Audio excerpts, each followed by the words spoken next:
Bonjour, bienvenue à ce forum Made in Job pour la dernière conférence de la journée où nous allons parler chiffon. Mais oui, mais enfin bon, chiffon numérique. Alors, vous êtes à Marseille, nous sommes le jeudi 11 octobre. Je dis ça pour la postérité puisque nous sommes filmés aujourd'hui et nos débats seront retransmis aussi sur les réseaux sociaux. Je m'appelle Sylvia Di Pasquale et je suis rédactrice en chef d'une des rédactions du groupe Figaro, qui est la rédaction de Cadre Emploi. Et à ce titre, je connais pas mal les métiers, mais pas forcément ceux de l'e-mode et de l'e-décoration. Et c'est peut-être pour ça que je suis bien placée pour vous cuisiner, peut-être. Alors, de quoi allons-nous parler ? De la tradition. Alors d'abord, moi j'ai appris qu'à Marseille il y a une tradition textile qui date de plus d'un demi-siècle.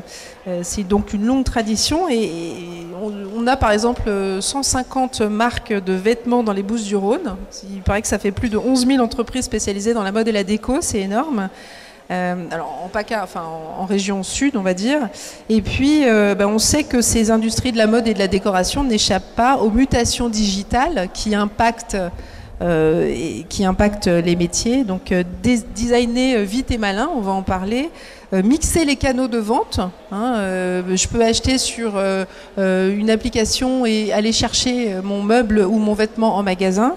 On a aussi toutes les problématiques de production rapide, la promotion des nouveaux outils. Bref, tout ça c'est bousculé. Et c'est très intéressant de voir justement aujourd'hui comment vous, qui recherchez un emploi ou qui êtes en formation, devez anticiper justement ces mutations. Dans la déco, alors ça on verra tout à l'heure, il y a également pas mal de mutations, mais qui suivent plutôt les mutations des métiers de la mode. Alors on a choisi 3 acteurs de l'e-mode et de l'e-décoration pour témoigner sur ces mutations, et puis aussi sur les recrutements, parce qu'on va parler recrutement à un moment donné. Merci Emmanuel Germani d'être avec nous. Bonjour. Alors vous êtes DRH et DSI de l'entreprise Caporal. Donc Caporal, c'est une marque de vêtements. C'est une success story, on va dire, à la française. Vous voulez en dire 2 mots ? Oui, Caporal, donc success story à la Marseillaise même, créée en 2004. Voilà. Et vous êtes en poste depuis 1 an seulement ? Alors moi je suis en poste depuis 1 an seulement sur la partie DSI, mais effectivement j'ai rejoint l'entreprise en 2013. Donc quand on voit qu'une DRH est également DSI, ça prouve qu'il y a des transformations chez Caporal, mais c'est une transformation qui est aussi vécue, ils prennent en compte le fait que ça peut avoir un impact humain, donc DRH, DSI, et c'est assez rare dans le métier. Vous allez nous dire justement tout à l'heure comment vous accompagnez ces mutations. Et puis vous insistez aussi beaucoup sur l'agilité des compétences, ne pas s'accrocher à sa fiche de poste. Je fais du teasing, comme ça ils resteront jusqu'au bout. Guillaume Liard, merci aussi d'être avec nous. Alors vous êtes CTO d'Alinea. C'est une traduction française, CTO? Oui, on peut dire que c'est directeur technique informatique dans les systèmes d'information. Directeur technique informatique. Donc du coup, c'est pas un DSI, ça n'a rien à voir. Non, on va dire que nous, on va se concentrer sur la partie réalisation des projets dans la faisabilité technique. Donc c'est pour ça qu'on est présent sur ce forum aujourd'hui pour effectivement chercher des compétences. Et on va en reparler tout à l'heure parce que vous recrutez effectivement. Vous m'avez dit tout à l'heure, je recrute tous les 10 ans.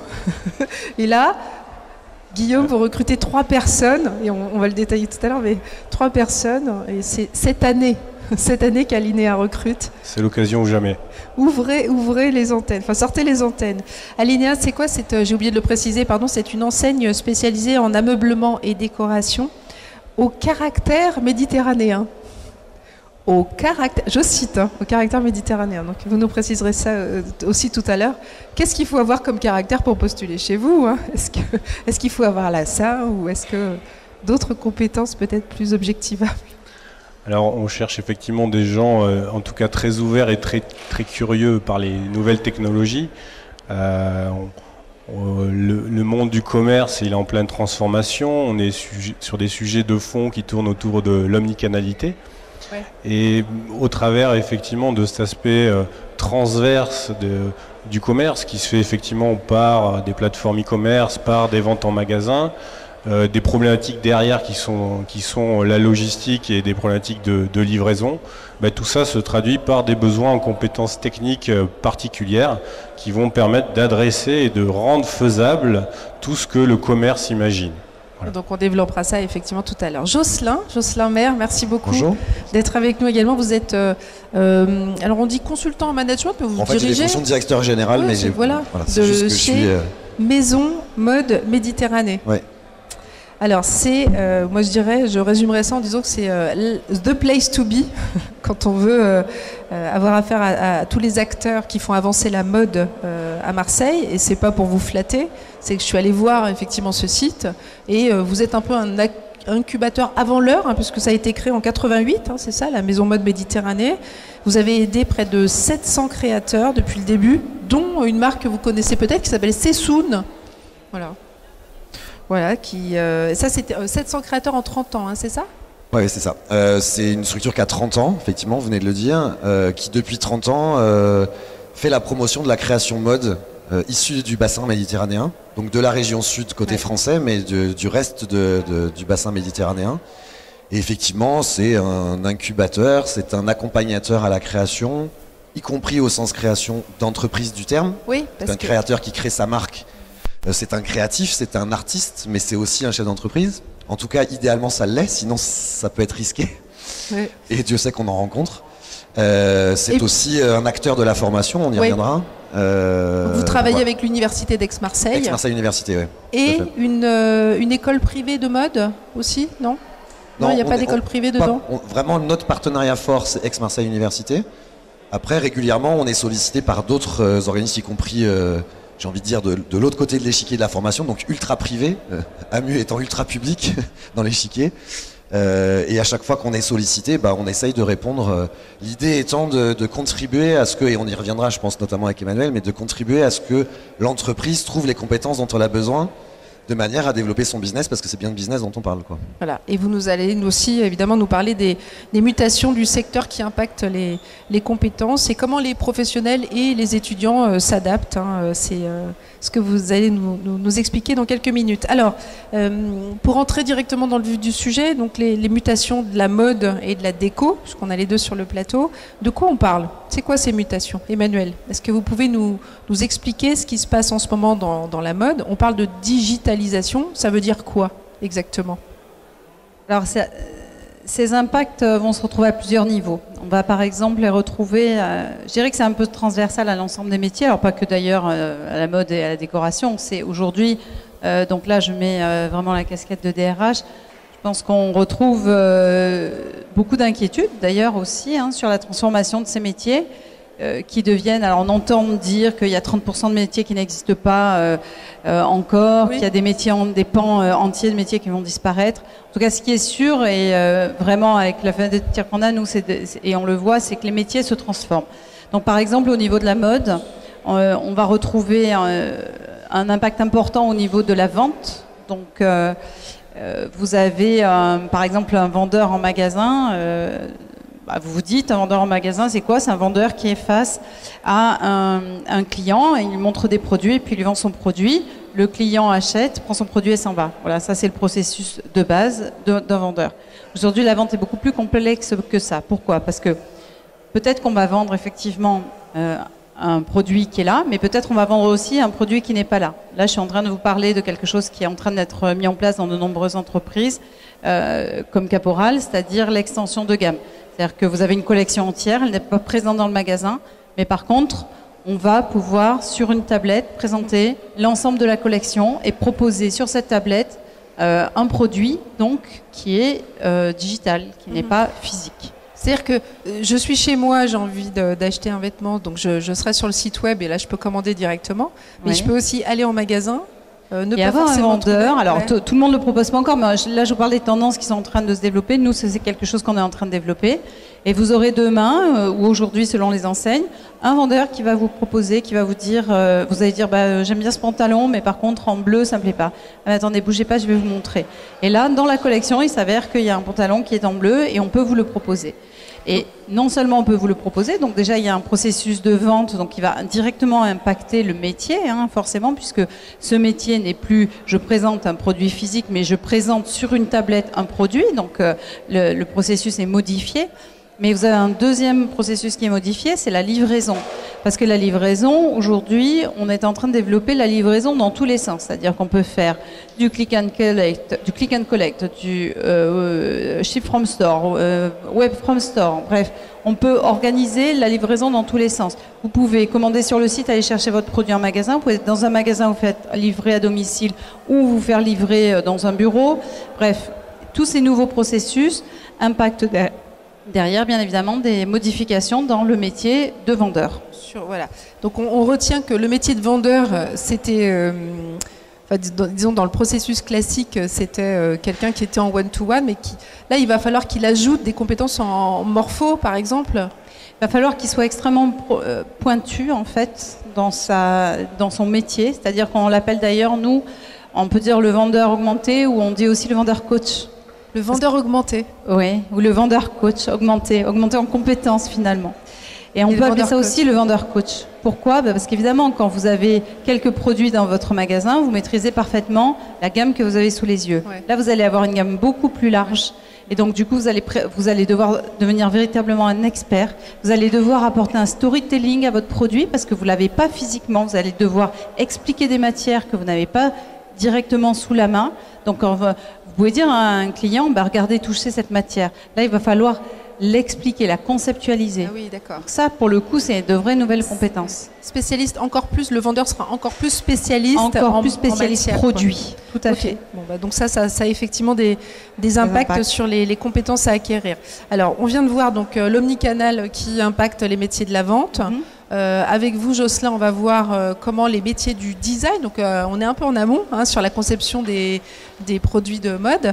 Et ensuite, avec vous, Guillaume, on verra un peu plus comment, l'impact sur les métiers du SI, de l'IT presque pur. Okay. Peut-être juste pour aller surenchérir encore sur ce qu'a dit Emmanuel à l'instant. Effectivement, les nouvelles technologies, aujourd'hui, vous parliez de morphing, vous avez employé le mot.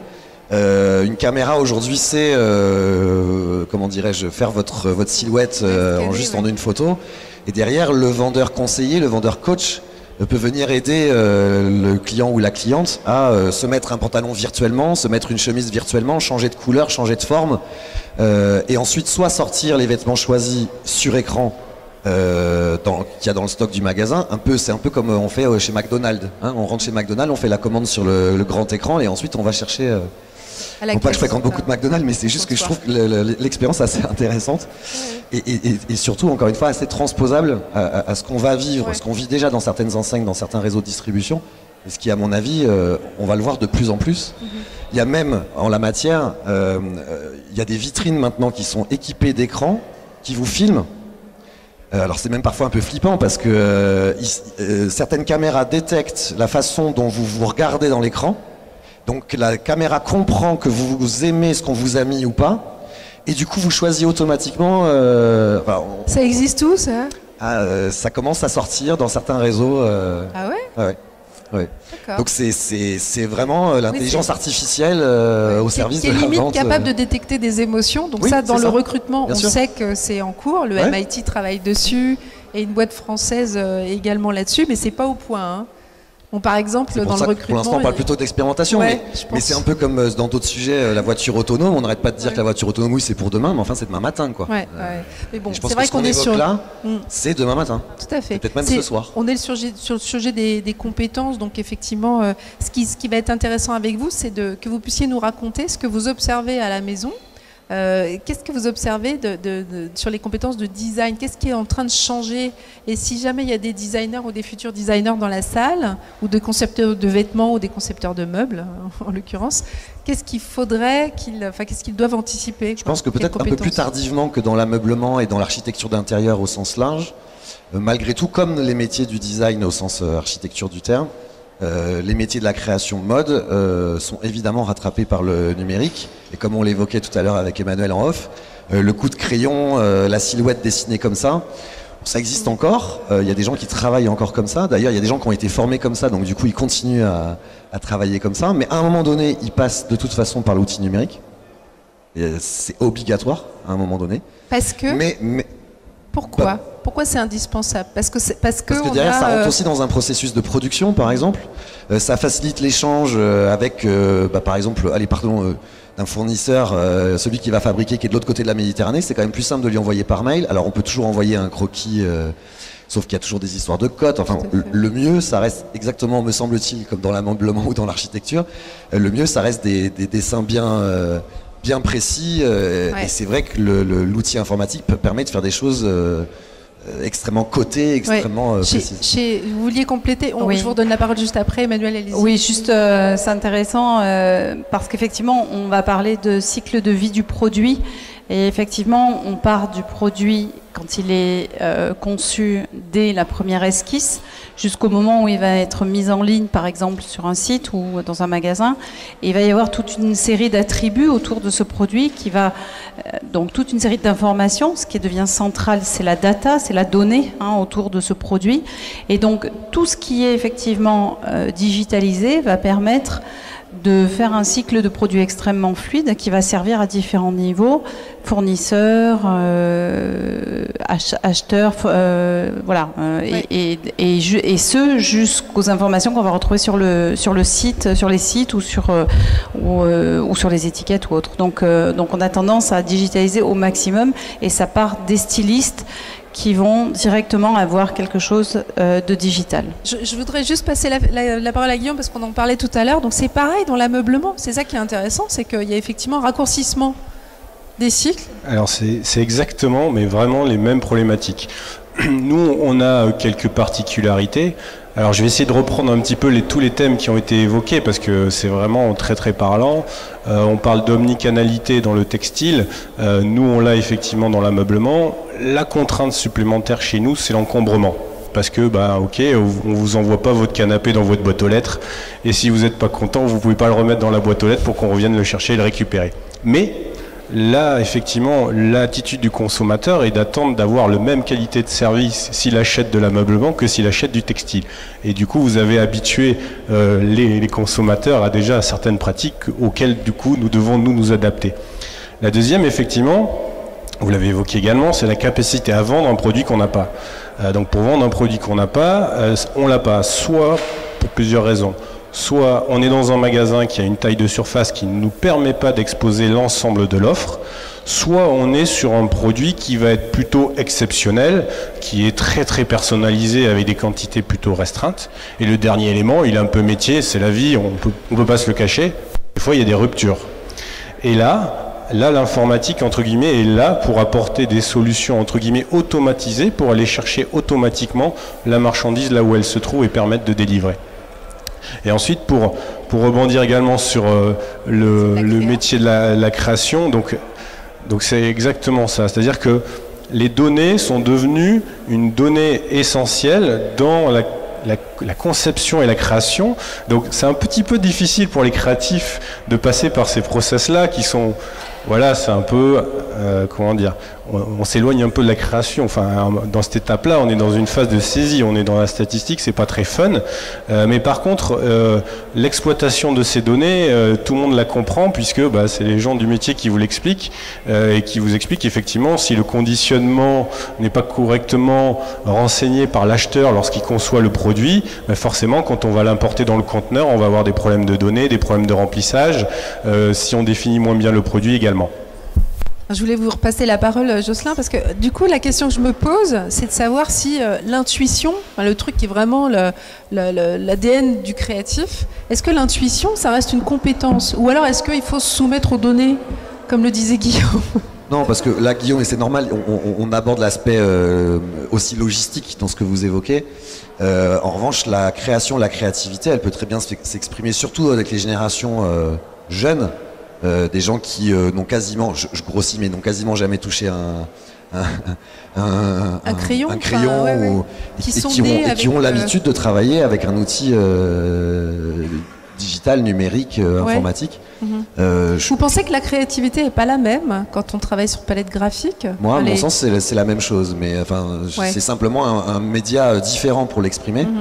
Mais à mon sens, c'est le même. La projection de l'esprit que le créateur se fait, la projection que le créateur se fait dans son esprit, pour mettre les mots dans l'ordre, à mon sens, c'est la même. C'est simplement la façon de retranscrire cette image mentale sur quelque chose de partageable. Le média est pas le même. Le média est pas le même. On peut prendre un stylet par exemple sur un écran tactile. On peut voilà. Ouais. Je vous ai coupé tout à l'heure justement sur les. Moi, du coup, j'ai pas répondu à votre question. À mon sens, une des problématiques qu'un créateur peut avoir aujourd'hui, c'est quelque part une forme de paradoxe, c'est que il est assez facile dans la société d'aujourd'hui de communiquer sur ses propres, de faire sa propre communication, de faire sa propre promotion. En tout cas, on peut penser que c'est facile. Parce qu'il suffit de créer un compte Instagram, on peut même créer soi-même son site internet, on peut même créer soi-même son site de e-commerce. Enfin bref, on peut faire ça tout seul. Sauf que ça reste quand même des métiers, tous ceux que je viens d'évoquer, mais en gros les métiers de la communication, du marketing et même de la promotion et de la vente, c'est quand même des métiers spécifiques, c'est pas tout à fait pour rien. Mais c'est vrai que le piège dans lequel le créatif, et du coup le créateur de la marque, dans le piège dans lequel il pourrait tomber éventuellement, c'est de se croire Shiva. Non seulement Shiva, c'est-à-dire en capacité en temps à faire les choses, mais en plus en capacité, au sens compétence du terme, à le faire. Et on rencontre assez régulièrement des créateurs qui justement font ça. Alors à la fois, c'est pour ça que je parlais de paradoxe, ils ne le feraient pas. Ils feraient une grosse erreur parce qu'on est dans un monde de communication et que le milieu de la mode et du textile sont des surconsommateurs de communication, si je puis dire. Mais en même temps, le risque est de mal le faire. Mais en même temps, je crée ma marque, j'ai déjà du mal à financer ma première et surtout souvent ma deuxième collection. J'ai encore moins les moyens de me payer un communicant, de me payer un community manager, donc je fais tout moi-même. Il faut être polyvalent alors. Il faut être polyvalent, donc ça veut dire aussi qu'il faut que dans les écoles de stylisme, il y ait toutes ces matières-là. Le vrai problème aussi, c'est que le créatif, l'artiste, en fait, cette partie-là de lui qui parfois fait 99% de sa compétence et de sa personnalité, y a des choses qui rentrent, puis il y en a d'autres qui rentrent pas. Alors là, on parle des métiers du digital, mais encore cette semaine, je discutais des aspects financiers et des notions de coût de revient et du coût de pricing, de prix de vente. À quelqu'un, ça ne rentrait pas. Je voyais bien que ça ne rentrait pas. C'était des notions complètement étrangères. Ouais. Ce qu'on peut concevoir, enfin, je veux dire, encore une fois, on a une fibre artistique, on a une formation artistique, on mange, on vit, on dort, création artistique. Confronter ça à du business, c'est compliqué. Et ça vaut aussi pour les métiers du digital que nous évoquons aujourd'hui. Et c'est ce qui se passe dans les formations, justement, les formations sont musclées en termes de... c'est effectivement ce qu'on fait avec, dans le cadre de notre partenariat avec Aix-Marseille Université, sur la licence et sur le master que nous coproduisons, si je puis dire. Ça reste évidemment une formation AMU, mais disons qu'on est très impliqué aux côtés d'AMU dans ces formations-là. Et évidemment, toute la partie market, com, promotion, toutes ces choses-là où les outils, on les a tous au bout de nos doigts grâce à nos smartphones.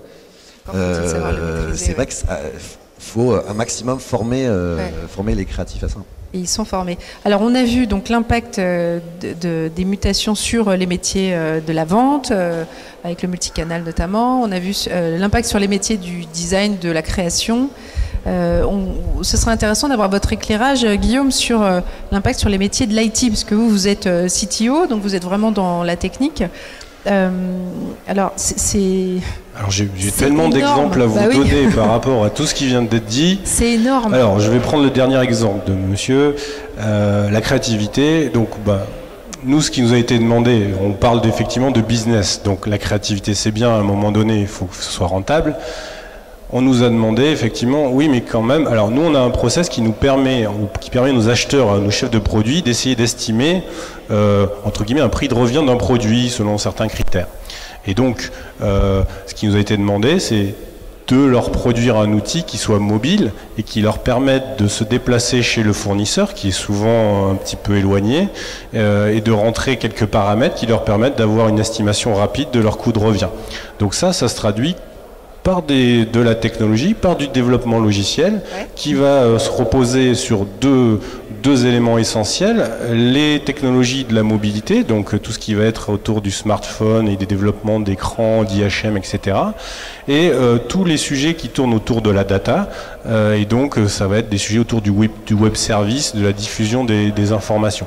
Donc vraiment les exemples sont nombreux. Chaque fois qu'il y a une transformation des métiers du commerce, cela se traduit par de l'information numérique qui transite d'une manière ou d'une autre sous un format donné entre des personnes. Ok, alors avant que vous développiez je vais vous lancer sur les recrutements que vous faites, mais juste après. Donc Emmanuel, pareil, vous me disiez que vous ouvriez aussi, enfin vous étiez en train d'ouvrir vos systèmes d'information pour que ça puisse communiquer avec d'autres. C'est le tout début, hein, je crois, chez vous. C'est pas encore avancé. Alors, donc, en termes de système d'information, on avait effectivement un système d'information et parce que justement il y a ces avancées numériques, on a eu le besoin d'en changer. Donc aujourd'hui, on passe sur un nouvel ERP, donc un nouveau système d'information pour l'ensemble de l'entreprise. Et donc, ça amène une conduite du changement sur l'ensemble des métiers, puisque la manière de travailler va être différente. Et là, pour le coup, on voit que pour atteindre justement cette stratégie omnicanal et ces développements digitaux, on est obligé d'avoir un système central en quelque sorte qui nous donne les moyens.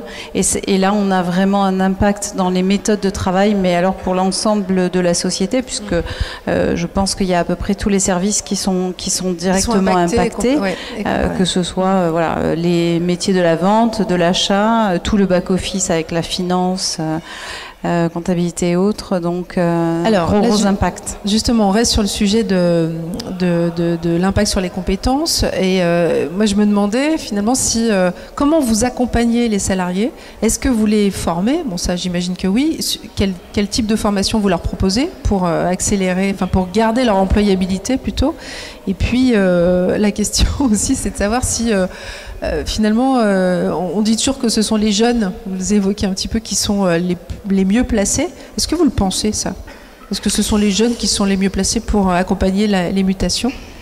Alors moi, je trouve que c'est vraiment une vision personnelle qu'on mélange toujours le jeune qui a son téléphone au bout des doigts et qui est capable d'y passer des heures. Et donc, du coup, de facto, ça va être quelqu'un qui va être très impliqué dans le digital et le numérique. Mais pas forcément, en fait. On se rend compte que non, pas forcément. Parce que derrière, il y a du process, il y a de la rigueur, il y a de la volonté d'apprendre. Donc, finalement, le socle de tout ça, on n'en a pas parlé. Il y a certainement un socle de soft skills, comme on les appelle aujourd'hui, qui sont extrêmement importantes pour justement aborder ces transformations, ces changements vers le numérique. Les soft skills, juste pour moi, alors, et c'est vrai que ça paraît de manière assez claire, cette volonté et capacité d'apprendre tout au long de la vie, c'est-à-dire qu'on sait que des compétences que vous acquérez à l'école aujourd'hui, dans 5 ans, elles seront devenues obsolètes. Donc si vous n'avez pas un état d'esprit d'acquisition de compétences en permanence, également par vous-même, pas seulement par l'employeur, parce que vous posiez la question de comment on fait pour former les gens. Oui, on va apporter des formations ad hoc sur des métiers lorsqu'il y en a besoin, mais c'est aussi un état d'esprit de soi-même, de se rendre compte que le monde change et qu'il faut soi-même continuer à apprendre et acquérir de nouvelles compétences en se renseignant, en étant curieux. C'est une soft skill très importante également.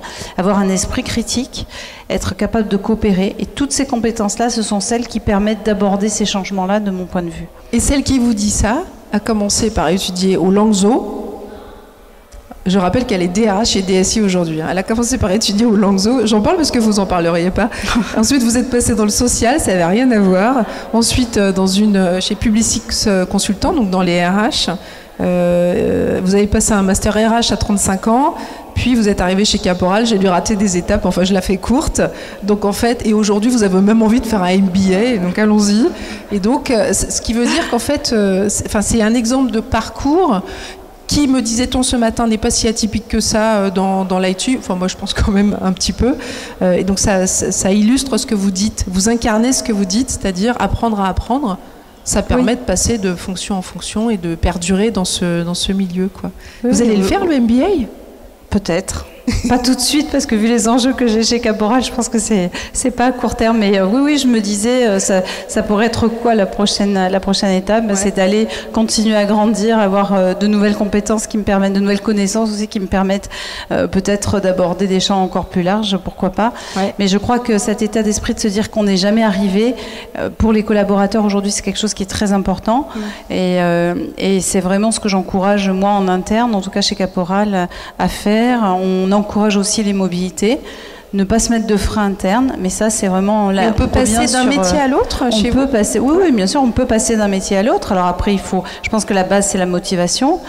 Bien évidemment qu'il faut aussi accompagner avec des formations selon la technicité du métier, évidemment. Si vous devez maîtriser l'anglais du jour au lendemain, c'est sûr que ça va être compliqué. Hein. Voilà, il y a quand même des freins.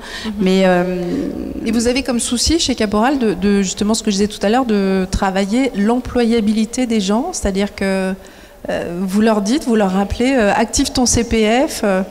Oui, alors ça c'est aussi quelque chose qui est important, c'est que donc de nouveau casquette DRH, la loi sur la formation a changé, est en train de changer.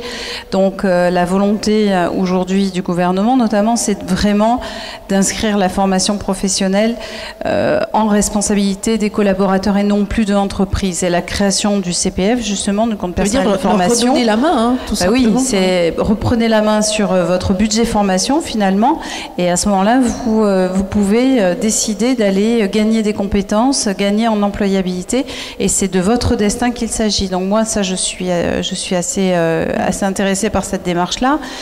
Et je pense que l'entreprise, l'employeur doit être au rendez-vous pour accompagner, pour aider, pour conseiller aussi. Ça, c'est pas évident. C'est pas facile parce que le CPF, c'est un droit individuel.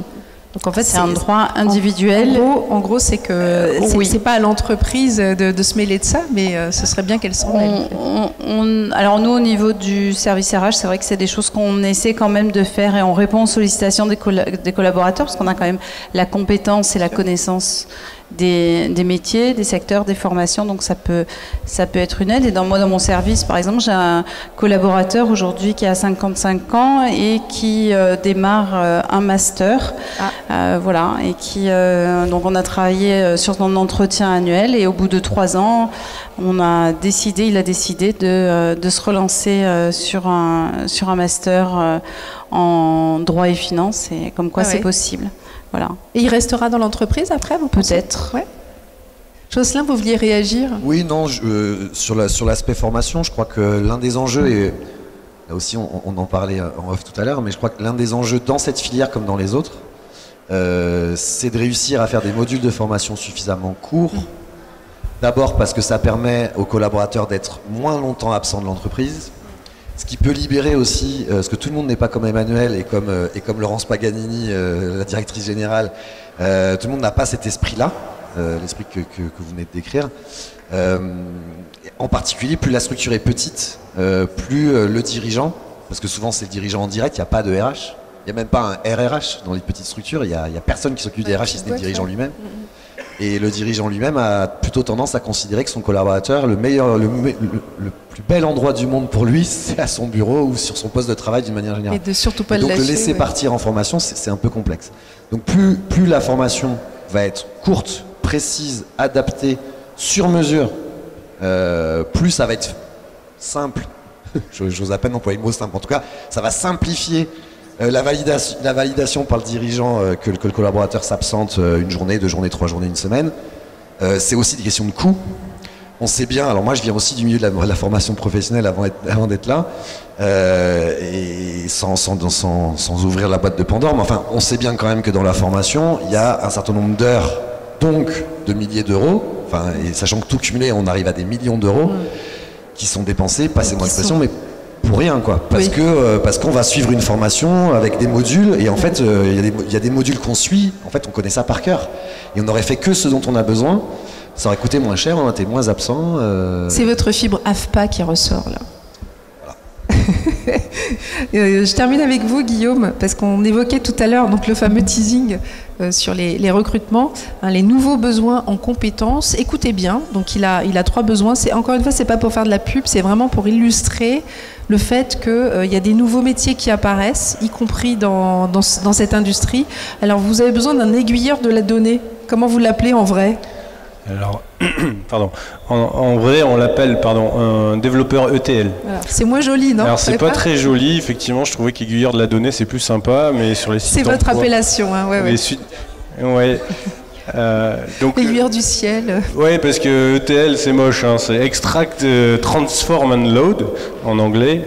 Et donc vous me disiez que cette personne va créer les autoroutes de l'information chez vous. Tout à fait. Ça veut dire quoi ? Alors le but, donc comme on l'expliquait au travers de tous les changements cités, on a de plus en plus besoin donc d'ouvrir le système d'information. Donc des gens changent leur ERP, mais on a besoin de le brancher au système tierce. Les systèmes tiers, ce sont les systèmes des autres acteurs de notre commerce. Donc il y a les fournisseurs qui sont des partenaires, on a les prestataires logistiques qui sont des partenaires, on peut avoir tout un tas d'acteurs sur lesquels on va avoir besoin d'échanger de la donnée. Donc c'est vrai vers l'extérieur de l'entreprise et c'est aussi très vrai à l'intérieur de l'entreprise. On a besoin de décloisonner l'information et de la rendre accessible et consultable par toutes les personnes de l'entreprise. Donc effectivement, il y a beaucoup de sujets chez nous autour de la mise en place d'outils de référencement pour la gestion du cycle de vie du produit. On parle aussi de PIM, de Product Information Management, donc des données qui vont être centralisées et collectées pour être diffusées.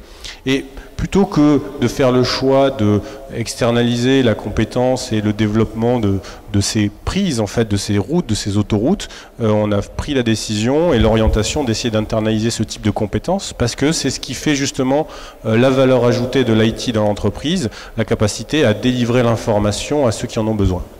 Un deuxième exemple, donc vous avez besoin d'un intégrateur de nouveaux services, on va dire, mais vous l'appelez comment en vrai ? Pareil, même question. Alors, on a un métier qui est le support applicatif, dans l'usage, et on parlait effectivement de formation, accompagnement à l'utilisation, etc., on va retrouver l'accompagnement à l'utilisation de l'outil. Et donc pour répondre aux problématiques des utilisateurs, eh bien, il faut des gens pour être capables d'adresser leurs problèmes et de les traduire parfois en choses un petit peu techniques, parce qu'il y a un dysfonctionnement, quelque chose qui ne marche pas, ça arrive, ou simplement dans un accompagnement qui va être simplement de l'explication et de l'accompagnement à l'usage. Donc ça veut dire que Madame Michu n'a pas réussi à passer sa commande, il y a quelqu'un chez vous qui va analyser le pourquoi Madame Michu n'a pas réussi à passer sa commande. Exactement. Alors, il s'appelle un analyste support application, voilà. C'est ça ? Donc ce qui se passe, ce qu'il faut dire, c'est que l'omnicanalité, les autoroutes ça existe, mais parfois on se trompe de panneau. On a pris la mauvaise sortie, on fait demi-tour. Voilà, il y a plein de choses comme ça qui arrivent. Et donc, alors je peux vous donner un petit exemple. Aujourd'hui, quand vous êtes client Alinéa, si vous vous trouvez dans la zone de chalandise d'un magasin et que vous commandez un canapé, sur le site web, vous allez être livré par le magasin. Le but, il est double. Il est à la fois de créer du lien avec le client, avec une relation un petit peu de proximité. Et puis, il est économique parce que forcément, on diminue la distance de trajet et les frais de livraison. Et si par contre, vous êtes en race campagne un petit peu perdu, là, on va plutôt passer par une livraison qui va provenir de notre entrepôt. Bon, il peut se trouver que la commande se perde en chemin et n'arrive pas au bon endroit. Et heureusement, monsieur analyse ou madame analyse support d'application va résoudre le problème. Dernier exemple, vous cherchez aussi un admin Linux et réseau. Linux. Alors ça c'est la partie la plus obscure de la force. Linux c'est quoi ? Mais attendez, comment il s'appelle en faux ? Parce que vous les baptisez tous là, donc il y a eu l'aiguilleur de la donnée. Comment il s'appelle ? Alors lui c'est le Jedi quoi. Lui il est du côté. Alors pourtant il est du côté obscur parce que en fait c'est le pendant à Windows. Donc tout le monde a un Windows chez lui, tout le monde connaît l'écran bleu qui fait que mais mince, j'avais pas enregistré mon fichier, j'en ai marre. Et l'alternative à ce monde capitaliste et impérialiste, c'est Linux. Et donc l'évangélisateur du logiciel libre. Voilà, exactement. Et donc plus sérieusement, pourquoi? C'est qu'en fait, il se trouve que le monde de ces applications mobiles, de tout ce qu'on vient de décrire, de ces flux de données, de ces autoroutes de l'information, il se trouve qu'ils ne sont pas la propriété exclusive d'entreprises américaines et qui fonctionnent avec des logiciels libres. Et c'est pour ça qu'on essaye de recruter ce type de compétences. Voilà, donc il va développer des applis, c'est ça, essentiellement, hein. Il va aider les gens à développer des applis. Aider des gens à... Voilà. Donc voilà, un exemple, 3 nouveaux métiers qui vont être intégrés chez Alinéa. Donc je le rappelle, 3 recrutements tous les 10 ans. C'est denrée rare. Non, c'est aussi intéressant. On va passer la parole à la salle, si on a des questions, donc soit pour Alinéa, soit pour Caporal, soit pour la maison Mode et Méditerranée.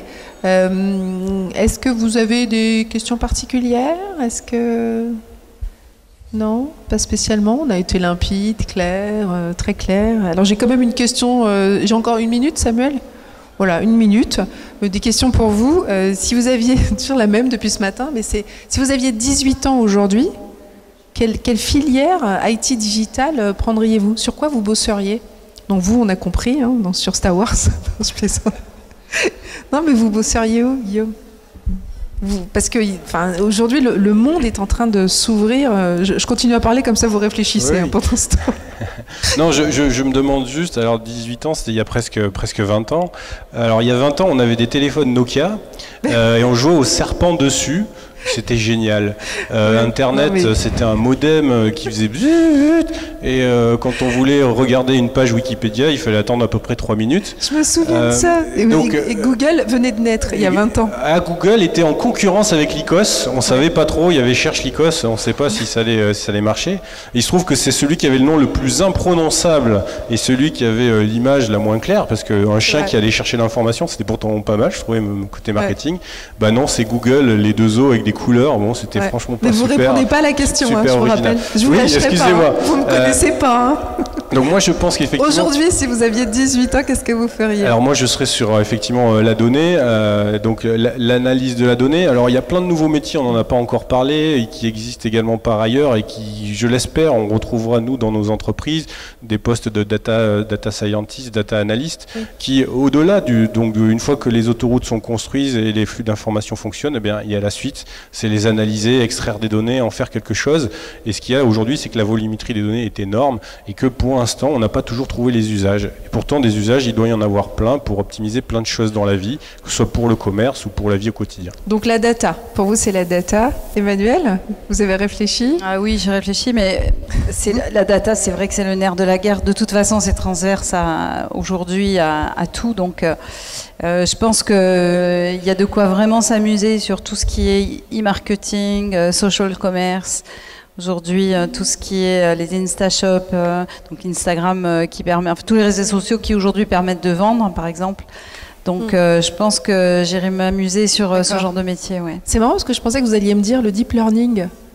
Vu que votre truc, oui, mais si vous avez bien suivi mon parcours, vous avez compris que je ferais quelque chose de différent. Donc, si j'avais 18 ans, voilà. Donc, je vous dirais que je ferais quelque chose de différent et je ferais pas ce que je fais aujourd'hui. Bravo. Et Jocelyn, si vous aviez 18 ans aujourd'hui, quelle filière vous choisiriez? Je crois que si j'avais 18 ans aujourd'hui, comme Emmanuel le disait, et à mon avis, Guillaume n'a pas eu l'occasion de le dire, mais je suis sûr que lui aussi c'est un curieux, donc on est tous les 3 des curieux. Donc, j'aurais envie de faire tout en fait. Mais si je devais choisir, ce serait l'IoT. L'IoT, donc l'Internet des objets. Ouais, notamment dans les sujets de mobilité. Moi, je suis un passionné de voitures, de tout ce qui roule en fait, mais qui pourrait peut-être voler demain, j'en sais rien. Et qui, quoi qu'il en soit, a plein de choses à nous dire. On a plein de choses à... Alors, je pense à la mobilité, mais il y a en fait tous les objets aujourd'hui et surtout demain, on va pouvoir communiquer, récupérer de la data. Mais je serais plus sur la partie applicative, réfléchir à quel objet peut me servir à quoi, quelle info je peux récupérer au travers de quel objet. Et laisser les data scientists analyser tout ça après. Avec tout ça, en fait, on s'aperçoit que vous pourriez monter une boîte tous les 3. Si vous aviez 18 ans, vous seriez extrêmement complémentaires. Toujours pas de questions? Non, pas de questions. Ok. Merci infiniment pour votre présence et la richesse de votre témoignage. C'était un vrai plaisir d'animer cette table ronde. Je crois qu'on va rendre l'antenne. Hein. Merci à tous.